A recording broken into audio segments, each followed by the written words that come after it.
মাননীয় আপিল বিভাগ সিলেক্টিভলি শুধুমাত্র তত্ত্বাবধায়ক ব্যবস্থাকে রিইনস্টেট করেছেন। কাজেই মাননীয় হাইকোর্ট বিভাগের একটা দায়িত্ব ছিল দেখা যে এটাকে সম্পূর্ণভাবে রিইনস্টেট করতে হলে কোন কোন জায়গায় সংশোধনীগুলোকে বাতিল করে ত্রয়োদশ সংশোধনীর প্রভিশনকে রিইনস্টেট করতে হবে। তো এটা মাননীয় হাইকোর্ট বিভাগ করতে পারেনি। এবং আরেকটা বড় সমস্যা, আমরা আইনগত সমস্যা যেটা হাইকোর্ট বিভাগের রায় আমরা দেখি, সেটা হলো আমরা বলেছিলাম যে যেভাবে পঞ্চদশ সংশোধনী পাশ করা হয়েছিল তাতে সাংবিধানিক আইনের সিরিয়াস রকম ব্যত্যয় ঘটেছিল। এটা প্রসেসের ব্যাপার, যে পদ্ধতিতে করা হয়েছে। যেমন অনেকগুলো ধারা সংশোধন করার ক্ষেত্রে গণভোট করার প্রয়োজন ছিল। এর মধ্যে আছে আপনার প্রিএম্বেল 8 ধারা, 142 ধারা, সেই ব্যাপারে গণভোট ছাড়াই এগুলো সংশোধন করা হয়েছে। তারপরে আপনার ছিল যে পঞ্চদশ সংশোধনী আইনের একটা লং টাইটেল থাকার কথা, বিস্তৃত শিরোনাম থাকার কথা, যেখানে কি কি সংশোধনী করা হবে তার একটা বর্ণনা থাকার কথা, সেটা ছিল না। তারপরে এমনকি যেই পদ্ধতিতে সংসদীয় কমিটি এবং পরে পার্লামেন্ট এটাকে পাশ করেছে, সেটা কমপ্লিট আইনগত প্রক্রিয়ার আইনসভার আইনগত প্রক্রিয়ার কমপ্লিট অ্যাবিউজ হয়েছে। কারণ দেখা গেছে যে একজন ব্যক্তি, প্রাক্তন প্রধানমন্ত্রী, পুরো আইনসভা এবং নির্বাহী বিভাগকে ক্যাপচার করে নিয়েছেন এবং ওনার কথা অনুযায়ী একটা স্পেশাল কমিটি যেটা গঠন করা হয়েছিল সেটা কাজ করেছে। তাদের সুপারিশ ওনার কথা অনুযায়ী পরিবর্তন করে দেয়া হয়েছে। এবং পার্লামেন্টারি প্রসিডিংস দেখলে দেখা যায় এত গুরুত্বপূর্ণ একটা সংশোধনী, যেটাকে আমি একটা মিনি সংবিধান বলা যায় বা সংবিধানের একটা পাইকারি পুনর্লিখন বলা যায়, এত বড় একটা সংবিধানের ব্যাপারে সংশোধনের ব্যাপারে সংসদে কোনো ন্যূনতম আলোচনা হয়নি। তো আমরা যে পঞ্চদশ সংশোধনী পাশ করার ক্ষেত্রে এত ধরনের পদ্ধতিগত ত্রুটি, এগুলো আমরা আদালতের নজরে এনেছি এবং আদালত রায়ে পর্যবেক্ষণ করেছেন যে এই সমস্ত ত্রুটিগুলো তারও দৃষ্টিতে এসছে এবং এই ত্রুটিগুলো পঞ্চদশ সংশোধনীর আছে। এবং উনি এটাও বলেছেন যে পঞ্চদশ সংশোধনীর যে এই সমস্ত ত্রুটি আছে এটার ব্যাপারে রাষ্ট্রপক্ষও কোনো অপোজিশন দেয় নাই।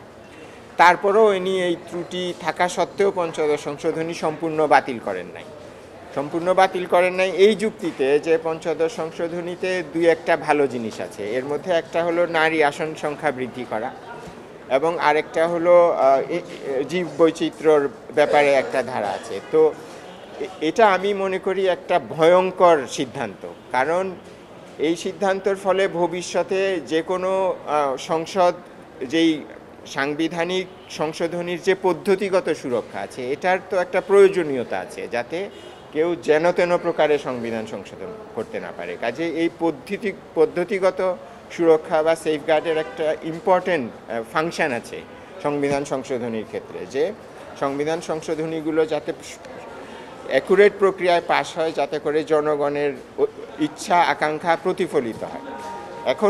এখন এই রায়ের ফলে যেটা দাঁড়ালো যে আপনি একটা দুটো ভালো জিনিস যদি একটা সংশোধনীতে ঢুকিয়ে দেন তাহলে আপনি পদ্ধতিগত ব্যাপারটাকে সম্পূর্ণ অগ্রাহ্য করতে পারেন। তো এটা তো আমি মনে করি যে একটা ভয়ঙ্কর উদাহরণ হিসাবে তৈরি হবে যে কোনো সংসদ ভবিষ্যতে পদ্ধতিগত সুরক্ষার প্রক্রিয়াগুলোকে সম্পূর্ণ অগ্রাহ্য করে একটা একটা সংশোধনী আনতে পারবেন এবং তাতে একটা দুটো ভালো জিনিস যোগ করে দিবেন এবং তখন সেই একটা দুটো ভালো জিনিসের ফলে এই পদ্ধতিগত ত্রুটি সত্ত্বেও সংশোধনীটা সাংবিধানিক বলে গণ্য হবে।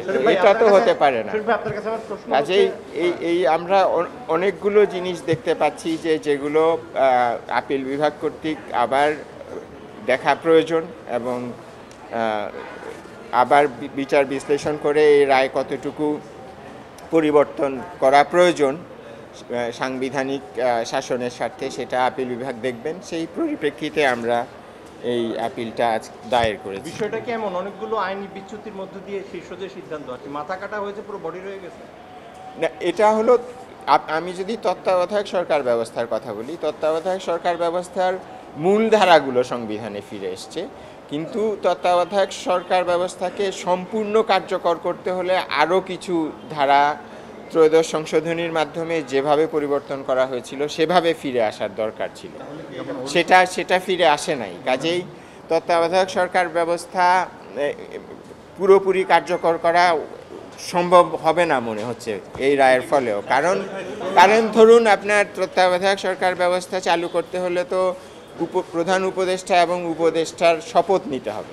সেই শপথ সংক্রান্ত বিধান সংবিধানে ফিরে আসে না। শপথ সংক্রান্ত বিধান আপনার পঞ্চদশ সংশোধনীতে বাতিল হয়ে গিয়েছিল, কিন্তু পঞ্চদশ সংশোধনী যদি পুরোটা বাতিল হতো তাহলে শপথেরটা অটোমেটিক ফিরে আসতো। কিন্তু যেহেতু মাননীয় হাইকোর্ট পুরোটা বাতিল না করে শুধুমাত্র 20-21 অনুচ্ছেদ ধারা বাতিল করেছেন পঞ্চদশ সংশোধনী, যার ফলে শপথের বিষয়টা সংবিধানে রিইনস্টেটেড হয় না। তারপর আরও কয়েকটা জিনিস আছে যেগুলো তত্ত্বাবধায়ক সরকার সংশ্লিষ্ট, কিন্তু রায়টা যেহেতু সম্পূর্ণ পঞ্চদশ সংশোধনীকে অসাংবিধানিক ঘোষণা না করে অংশবিশেষের উপর দেওয়া হয়েছে, যার ফলে সব কিছু সংবিধানে ফিরে আসে না।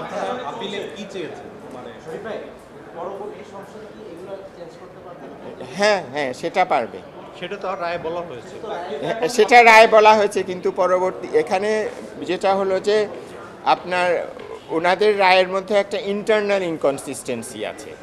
এটা তো আদালতকেই সংশোধন করতে হবে। যেটা হলো যে ওনারা বলছেন যে তত্ত্বাবধায়ক সরকার ব্যবস্থা সংবিধানে ফিরে আসা উচিত, ঠিক আছে, কিন্তু ওনারা ফিরিয়েও আনলেন, কিন্তু আরও আনুষাঙ্গিক কিছু জিনিস সংবিধানে ফিরে আসা উচিত ছিল তত্ত্বাবধায়ক সরকার ব্যবস্থা সম্পূর্ণ কার্যকর হওয়ার জন্য। ওনারা আনুষাঙ্গিক বিষয়গুলো তো ফিরিয়ে আনলেন না।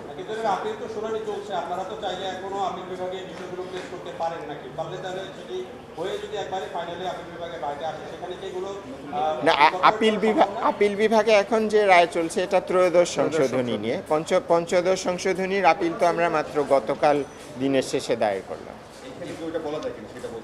না, এখানে বলা যায় না, কারণ আদালত সাধারণত তার সামনে যেই বিষয়টা থাকে সেটাই বিবেচনা করতে পারে। আদালতের এখতিয়ার কিন্তু সংসদের মতো না। সংসদ যে কোনো কিছু নিয়ে আলাপ করতে পারে, সিদ্ধান্ত নিতে পারে, কিন্তু আদালত হলো যেই বিষয়টা তার সামনে আছে। ত্রয়োদশ সংশোধনী মামলায় যেই বিষয়টা আদালতের সামনে আছে সেটা হলো ত্রয়োদশ সংশোধনী ক্ষেত্রে বিচারপতি খায়রুল হকের নেতৃত্বে আপিল বিভাগের দেয়া রায়টা আইনগত নাকি বেআইনি হয়েছে। এটাই শুধুমাত্র সেই বিবেচ্য বিষয়, সেই প্রসিডিংয়ের বিবেচ্য বিষয়। হ্যাঁ, আমরা পুরো পঞ্চদশ সংশোধনী বাতিল চেয়ে আপিল করেছি। হ্যাঁ হ্যাঁ হ্যাঁ, এবং আংশিক বাতিলের ক্ষেত্রে কিছু সমস্যা হয়েছে। তত্ত্বাবধায়ক সরকারের ব্যবস্থার ক্ষেত্রে সমস্যা হয়েছে। তারপর হ্যাঁ, এটা কমপ্লিটলি ফাংশনাল হয়নি। হ্যাঁ, কিন্তু আর হলো পদ্ধতিগত সমস্যা হয়েছে, আরও কিছু সমস্যা হয়েছে। আপিল বিভাগের রায়ের মাধ্যমে ফিরে আসার সম্ভাবনা আছে। হাইকোর্টের সম্ভব নেই, কারণ হাইকোর্ট তো রায় দিয়ে দিয়েছেন শেষ। কিন্তু আমরা তো ওই সময়তে রিইনস্টেট হয়ে গেছে এরকম চালাইছি। হ্যাঁ, আমরা তাই ভেবেছিলাম। এখন আপিল করার সময় আমরা যখন রায় আরও পুঙ্খানুপুঙ্খ পর্যবেক্ষণ করলাম, তখন আমরা পেলাম যে রায় তো আসলে সমস্যা রয়ে গেছে। আমরা যদিও আপিল করেছি, কিন্তু হাইকোর্টের রায়েও আমরা সন্তুষ্ট, কারণ অ্যাটলিস্ট অংশ বিশেষ যেটা ওনারা বাতিল করেছেন এটা খুবই ঐতিহাসিক একটা জিনিস হয়েছে। আমরা আনন্দিত যে হাইকোর্ট আংশিকভাবে অন্তত বাতিল করেছে। তো আমি মনে করি যে এটা পুরোপুরি বাতিল হওয়া দরকার। এবং ওই যে উনি কয়েকটা যুক্তি দিয়েছেন কেন পঞ্চদশ সংশোধনী এটা অবৈধ ছিল, অনেকগুলো বলেছেন। আরেকটা কারণে এটা অবৈধ ছিল যে এই পঞ্চদশ সংশোধনীর মাধ্যমে সংবিধানের 1/3 মতো অসংশোধনযোগ্য করেছে।